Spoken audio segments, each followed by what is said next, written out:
During the 1930s, 13 Princess Royal-class locomotives were built by the LMS in Crewe Works to handle the heaviest Anglo-Scottish passenger express trains.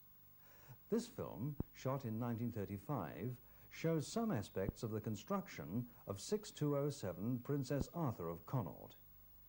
Scenes like these have now disappeared from British railways, along with many of the works that built and repaired the steam locomotive. Casting, forging and machining were major parts of the operation. Here a driving wheel is cast after the pattern has been removed from the mould.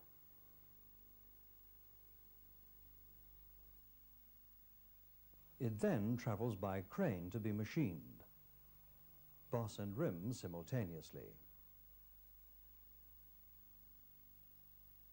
The crank axle, seen being turned, will be mated with the driving wheels in an hydraulic press, pushing on both wheels together.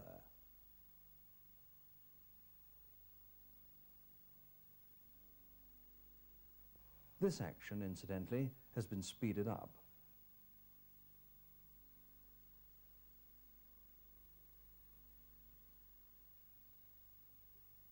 Tyres are shrunk on by an age-old blacksmith's technique and a locking ring inserted.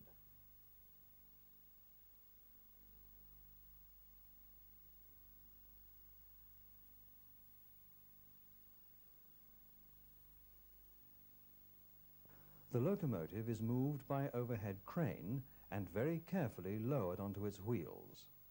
A very delicate operation.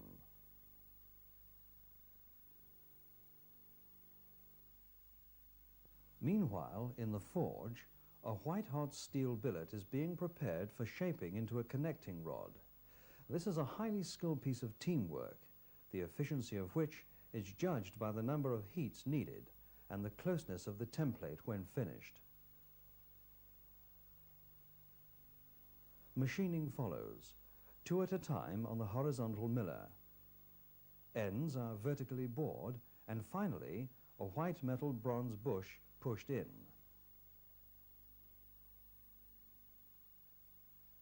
The rod can then be fitted to the locomotive.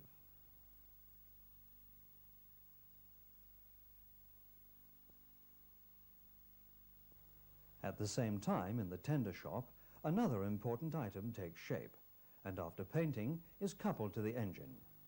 Finally, 6207 steams off to be tested, put into traffic, and begin earning its keep. Today, Crewe Works is a mere shadow of its former self, and of the 13 members of the Princess Royal class built there in the 1930s, only 6201 Princess Elizabeth remains in active service. Affectionately known as Lizzie, 6201 still holds the world's record for long-distance running.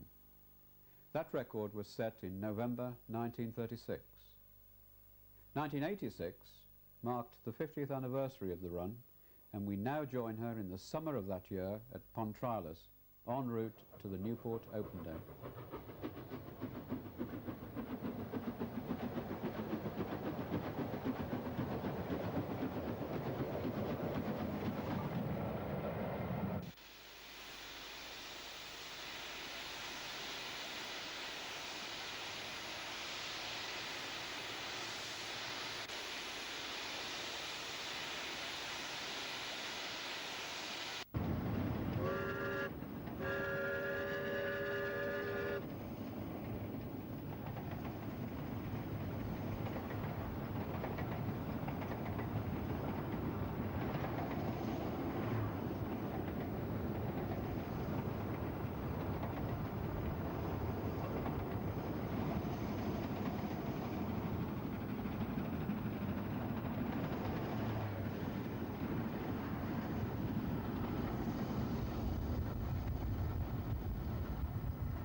early morning, the 15th of November 1986, and Princess Elizabeth is prepared for her first revenue run since major overhaul, a slower excursion from Stockport to Conforth via Leeds.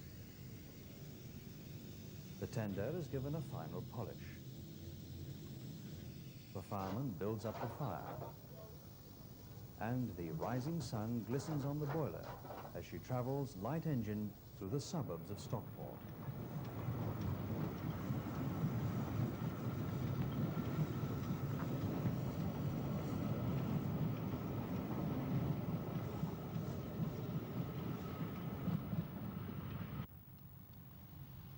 Because of overhead 25 kV electrical wires, a diesel pilot is deemed necessary on the first leg from Stockport to Stalybridge.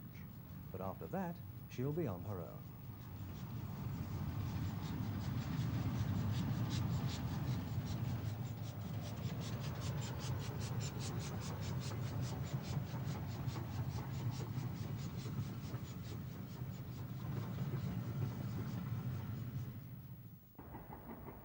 With 13 on and every seat sold, 6201 climbs steadily up the 1 in 125 towards Diggle.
After turning and watering in Leeds, Lizzie scurries westwards through Belbusk.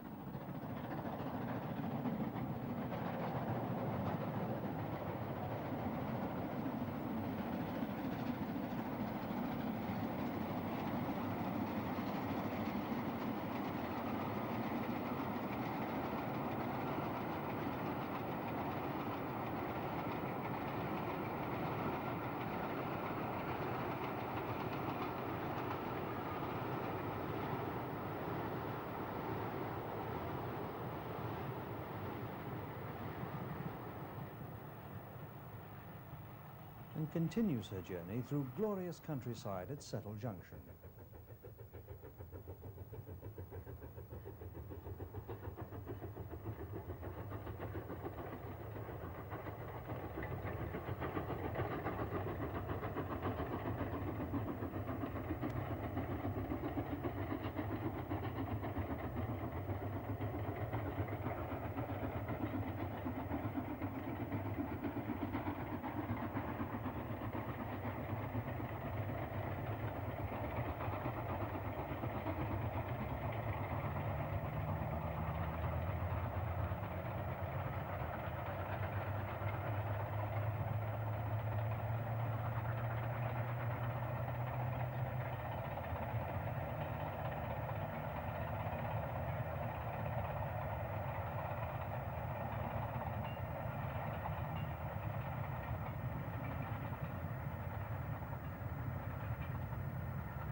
There can be no doubt that this is a superb machine, but how does it work?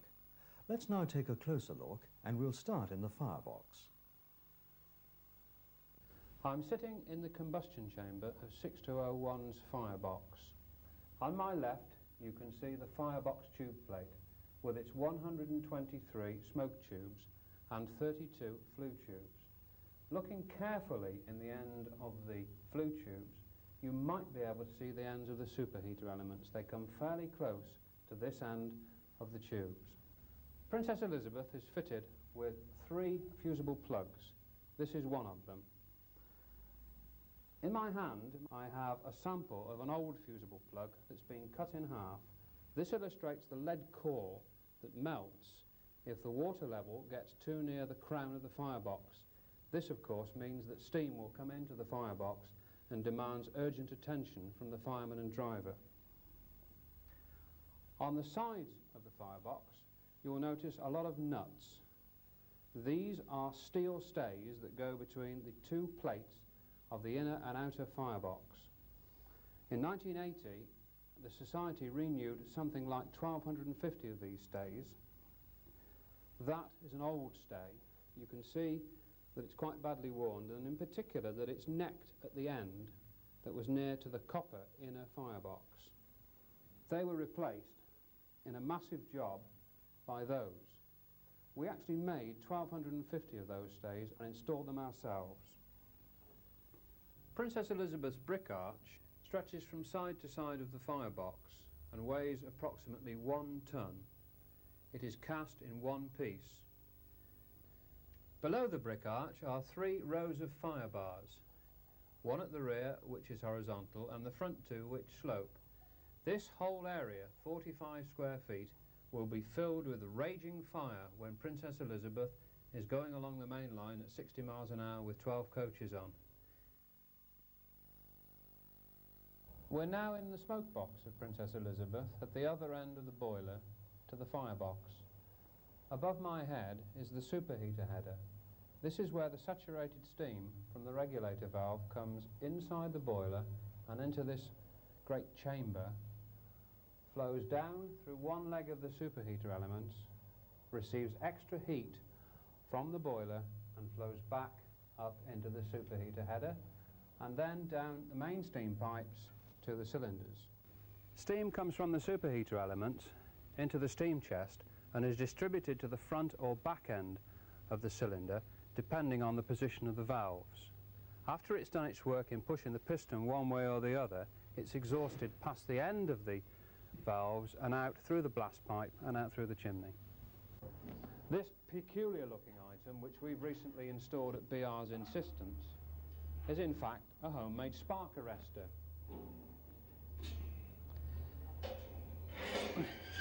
If you look inside it, you'll see the actual blast pipe cap and blower ring.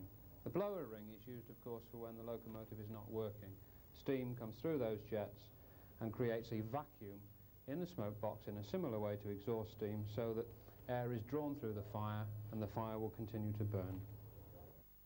Some exhaust steam travels through this pipe, is mixed with live steam in the exhaust steam injector, and the mixture draws water from the tender to add to the boiler. A purely live steam injector is also fitted, and both injectors feed water via top feeds into the boiler. Recognisable items in the cab include main steam and carriage warming pressure gauges, injector steam valves, whistle valve, regulator handle, blower and gauge glasses.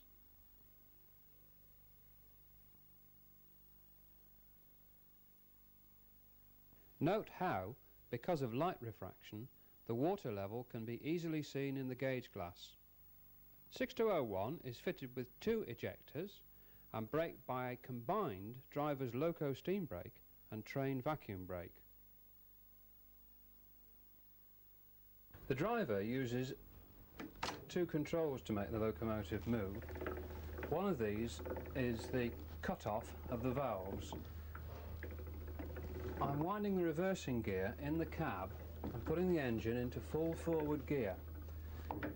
You'll see the marks on the cut-off indicator, and you'll also see the little toggle that moves forward, which gives an indication of where the cut-off is. To start a heavy train, a driver would probably put the engine into 60–65% full forward gear, and then gradually, as the speed built up, he would ease the gear back very, very slowly, at the same time opening the regulator more and more and more. Eventually, if the train weight is correct for the power of the locomotive, he should be able to do most of his work on full regulator and between 15 and 20% cut-off, which is there. When he comes to a downward slope, he would simply roll the reversing gear forward to about 45%, which is where you can see the drift button marked. This will prevent overheating of big ends. In the event of the engine wanting to go into reverse gear, the driver comes back to the centre position and then winds onwards. Again, a drift button is shown.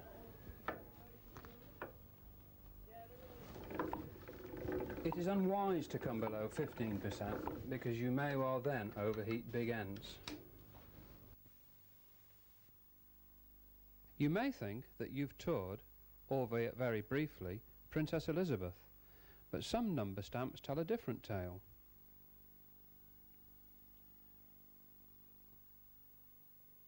Could this particular axle box have really come from the unfortunate 6202? Early February, and Princess Elizabeth trundles through Skipton, towing Ethel on her way to breaking a record over the long drag.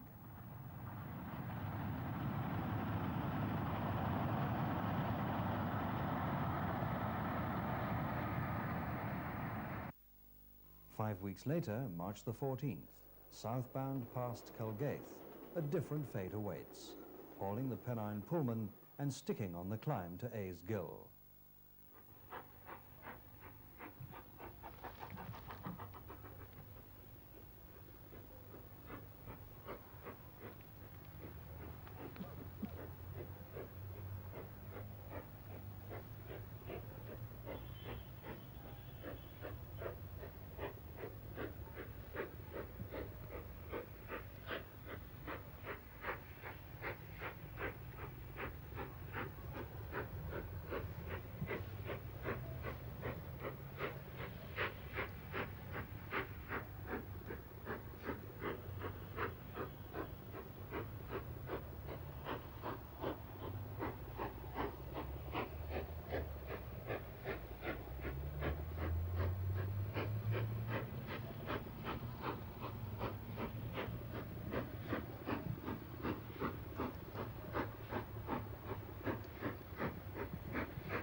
Running late, but having recovered from the trauma, our locomotive hammers into Bleemore Tunnel, bound for York, and eventually Hereford for maintenance.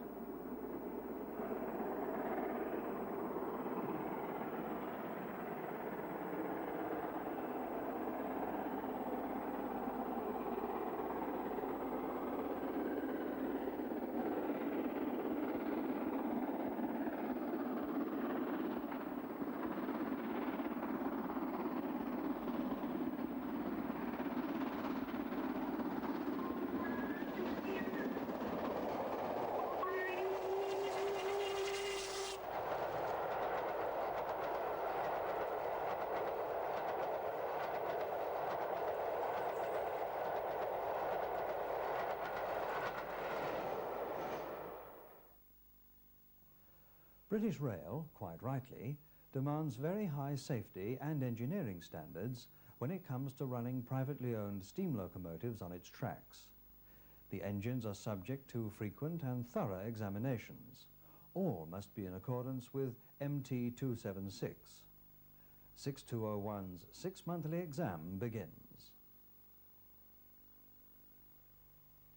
Firstly, the grate, ashpan, firebox and smokebox are thoroughly cleaned of ash and char, even down to using a vacuum cleaner. To do the job properly, including brushing down firebox plates and tube cleaning, is a full and very dirty day's work for one man.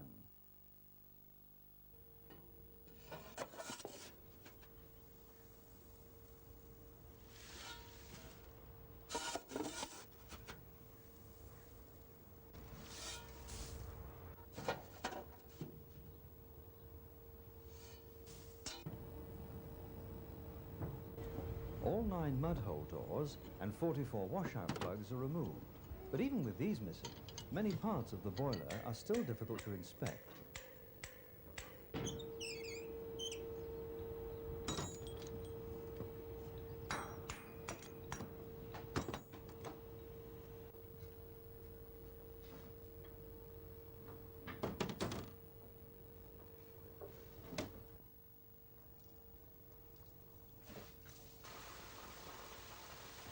And having done this job a few times, our chief engineer has learnt to move quickly so as not to get a good soaking.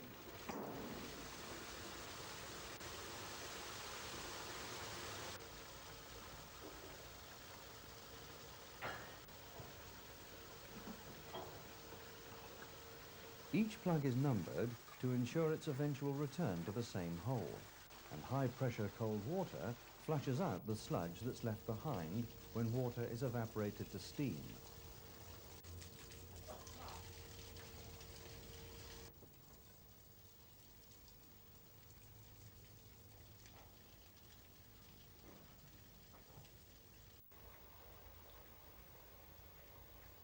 A paraffin flare is used to light the water passages for a BR internal inspection.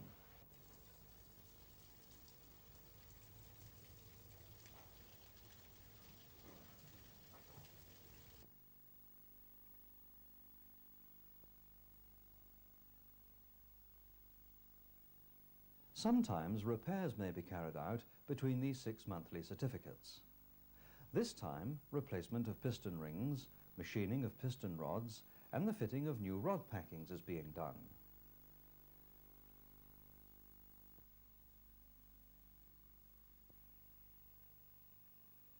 Part of the tender brake gear receives newly made replacement steel bushes.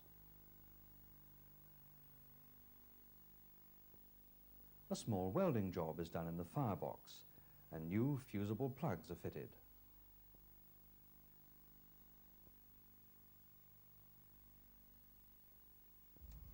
After BR's first dead inspection, the boiler can be boxed up, filled with water, and a fire laid and lit.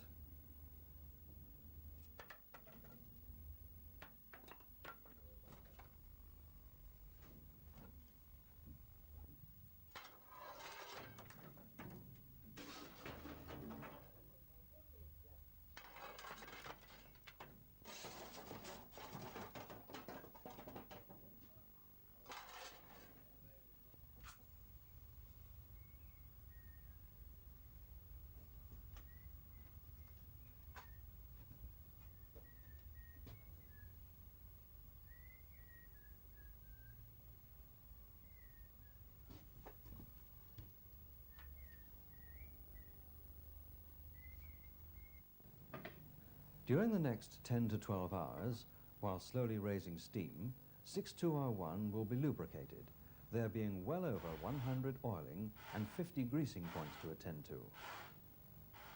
This job will take several hours.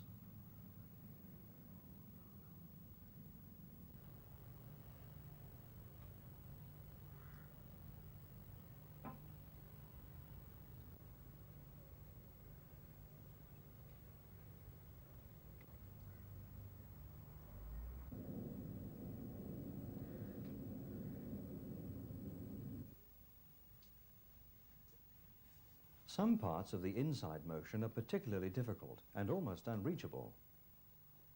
In this category, for example, there are 16 oiling points in the area of the inside expansion links.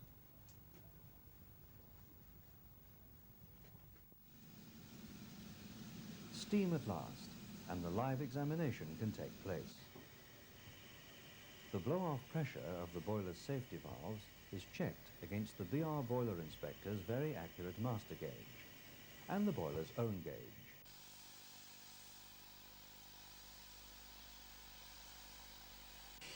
Injector operation is observed. Brakes and dampers are checked.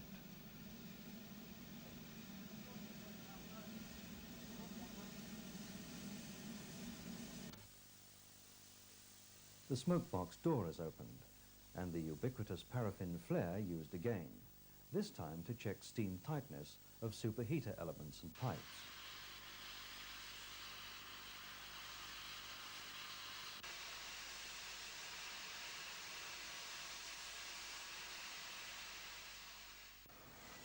Princess Elizabeth is positioned for a piston and valve efficiency check.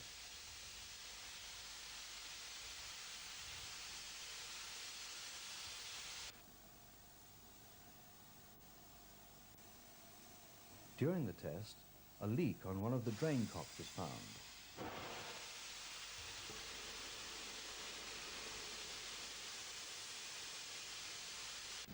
This is followed by a stuck damper, which is soon corrected by the engineer's big boot.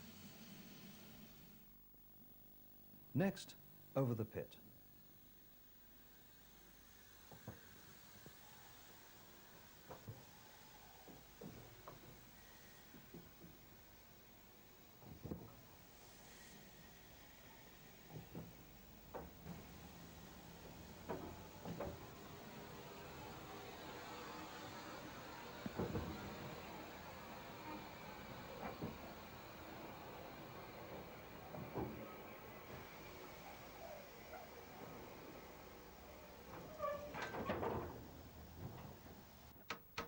The inspection continues.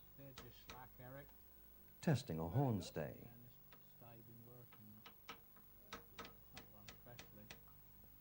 Then eccentric rod nuts.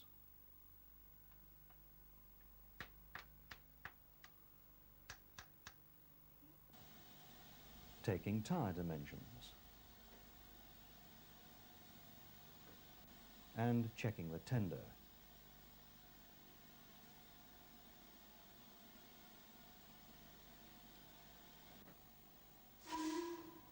A final whistle, and 6201 moves off the pit. A 6-monthly examination completed.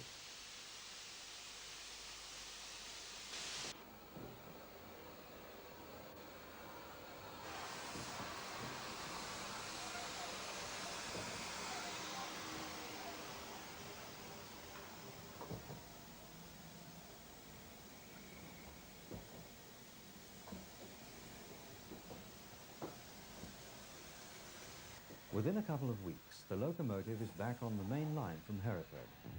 We join a BR crew on the footplate for a brief glimpse of their world.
At Newport, 6201 was found to have an airlocked big end. Suitable doctoring whilst watering soon cured it, and in next to no time she left for the return journey to Hereford.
A fortnight later, and the loco moved north to participate in the Crew Works Open Day and the Crew Heritage Centre celebrations. She's seen here picking up speed through Coton Hill Yard, Shrewsbury, to tackle the 1 in 100 climb towards Baschurch.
After arrival at Chester, she was turned on the triangle, serviced, and ended up working tender first to Crewe.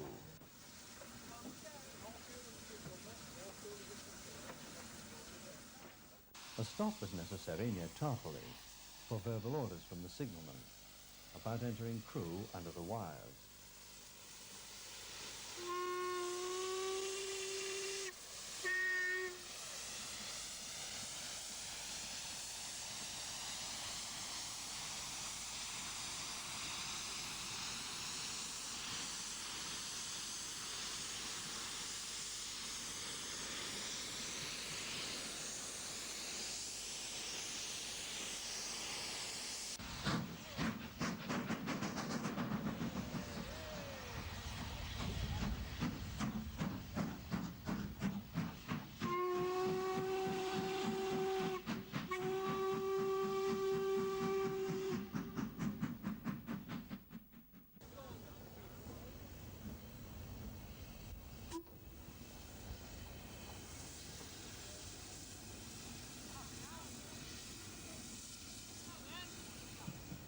Flag Lane signal box inside Crewe Works has seen many Pacifics come and go, but this will be the last.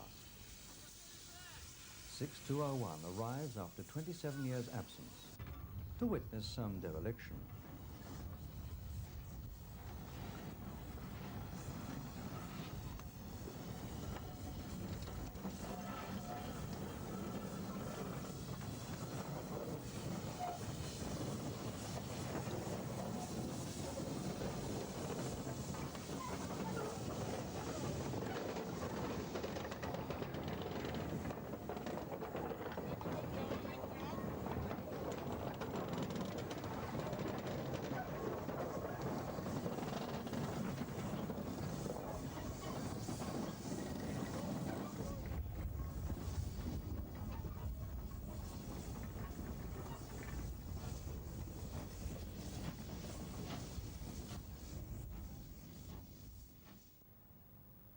On display at Crewe Heritage Centre, an eagle from the famous Eagle Bridge, along with many other Crewe-made products.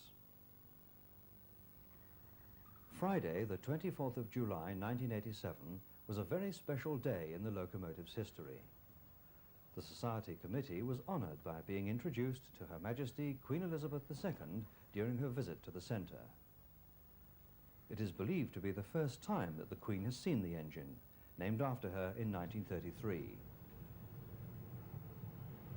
A wonderful day for Princess Elizabeth and society alike.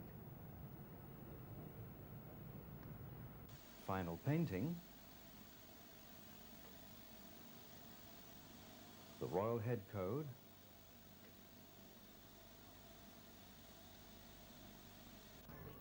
lions shuffling about, a polish to the presentation presents made to Her Majesty, and then the introductions. Just a little bit further. Yeah, all right.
5 a.m.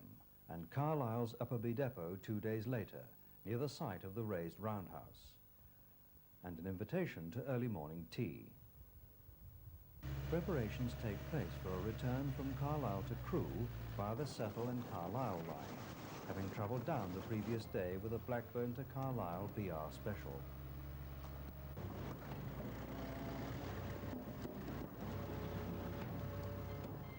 Coaling, ashing out, cleaning, oiling, repairs, tea breaks and group photographs are all part of the normal routine.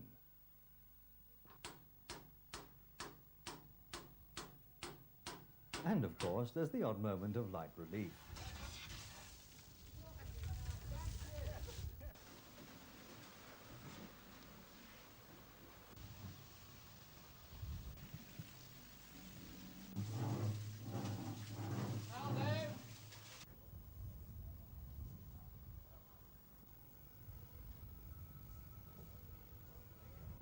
In pouring rain, with a very strong wind producing camera-shaken wind noise, Princess Elizabeth, pulling 12 maroon coaches, storms up the 1 in 100 gradient to A's Gill, passing the site of her previous problems.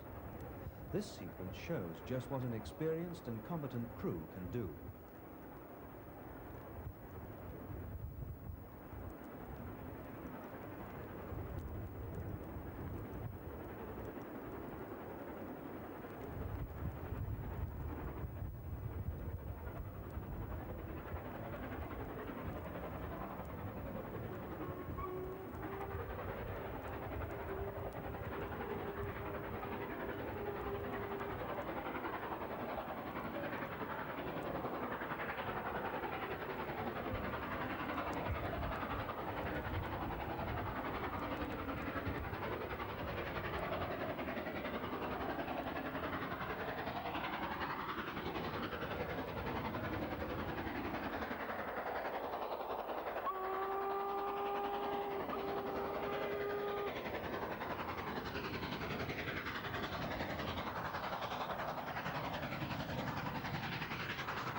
At the end of August, the Society's own excursion speeds through Baschurch on its way from Chester to Swindon.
Shortly after the restart from a water stop at Shrewsbury, the loco is checked at signals before the attack on the climb to Church Stretton.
By Gloucester, the rains have come, and the driver uses sanders to get away on the wet and oily track.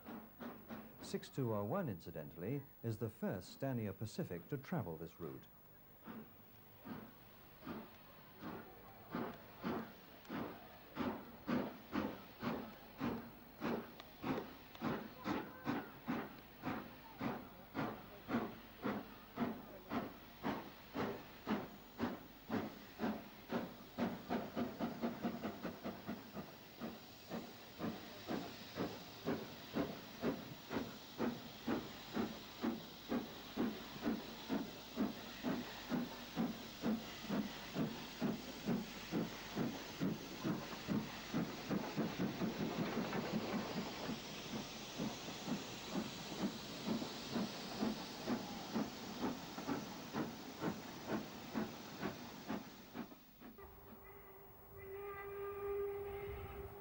Speed was well up at Brimscombe, the bottom of the climb to Sapperton Tunnels, and the way eventually to Didcot.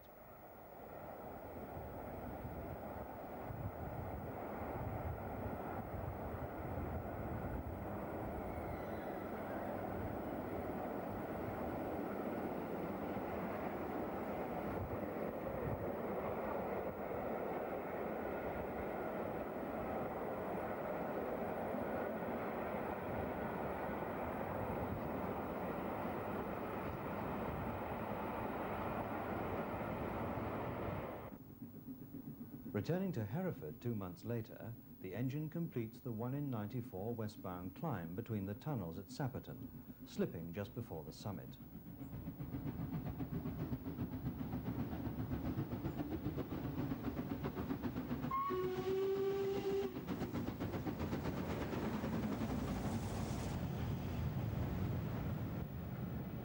It was a foggy day with heavy frost, and Lizzie is seen here hammering out of the murk at Bullow Pill. Speed 60 miles per hour.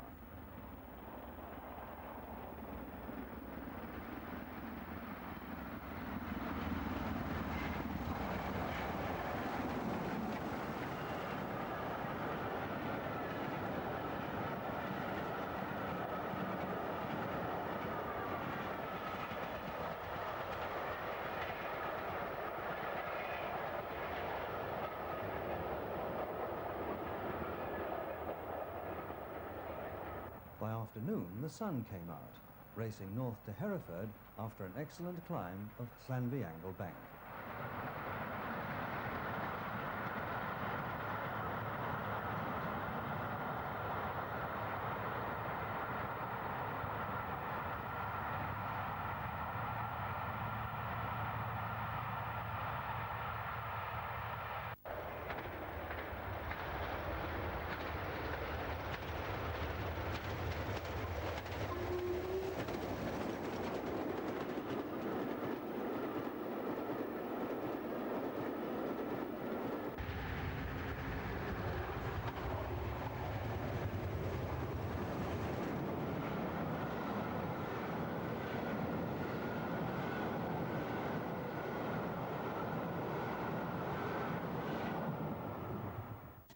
Finally, after some 16 months touring around, home to rest at Hereford, disposal duties and more maintenance.